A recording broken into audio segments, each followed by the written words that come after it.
అందరికీ శ్రీమాత్రే నమః అండి.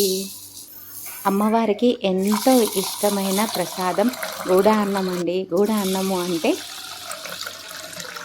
బెల్లంతో చేసే అన్నం అండి. లలితా సహస్రనామంలోనే ఉంటుందండి. అమ్మవారికి ఏ ఏ ప్రసాదాలు ఇష్టమో అవన్నీను లలితా సహస్రనామంలో చెప్పబడినాయండి. లలితా సహస్రనామం చదివే ప్రతి ఒక్కరికి తెలుస్తుందండి. ఇప్పుడైతే నేను గూడ అన్నం చేస్తున్నానండి.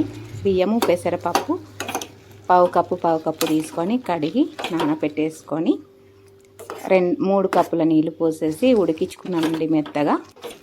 బెల్లము 1 కప్పు వేసేసి బెల్లం పాకం చక్కగా వచ్చేంతవరకు, తీగ పాకం వచ్చేంతవరకు అన్నంలో ఉడికించుకోవాలండి.